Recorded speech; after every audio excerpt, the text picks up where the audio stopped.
Dans les chantiers routiers, des équipes de travailleurs qualifiés interviennent, chacun ayant des rôles bien définis. Selon les tâches à effectuer ou la complexité de la section de route concernée par les travaux, le nombre d'opérateurs sur le chantier peut varier, mais chacun doit s'organiser pour être en mesure de répondre de manière appropriée à d'éventuelles urgences en cas d'accident ou de blessure. Les travailleurs sont répartis entre les opérateurs au sol et les opérateurs de véhicules et de machines. Le responsable surveillant les activités de travail ainsi que les agents chargés de la pose de la signalisation temporaire et du rôle du signaleur pour la régulation du trafic doivent suivre une formation spécifique. Même les travailleurs chargés de gérer directement les urgences, tels que les secouristes et les pompiers, doivent suivre une formation spécifique.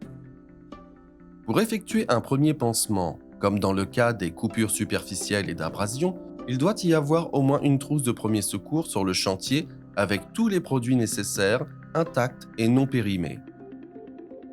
Les extincteurs à poudre ou au dioxyde de carbone garantissent quant à eux la présence minimale de prévention des incendies et doivent être vérifiés périodiquement. Le nombre de dispositifs est défini en fonction de la taille du chantier ou du type de travaux. Par exemple, en présence de substances et de liquides inflammables ou lors d'opérations en flammes nues, plusieurs extincteurs doivent être présents sur le chantier, mis à la disposition des opérateurs le long de toute la zone de travail. En cas d'événement non résolu par la première intervention, il convient de contacter le 112, numéro d'urgence unique. Il est essentiel de faciliter l'intervention des secours en dégageant les voies de passage. Dans tous les chantiers présentant des logistiques complexes, et certainement pour les travaux en espace confiné, les procédures d'urgence doivent être définies à l'avance et organisées en détail. Les noms des personnes chargées des interventions d'urgence ainsi que le type et le nombre d'équipements de lutte contre l'incendie sont des informations contenues dans le plan opérationnel de sécurité.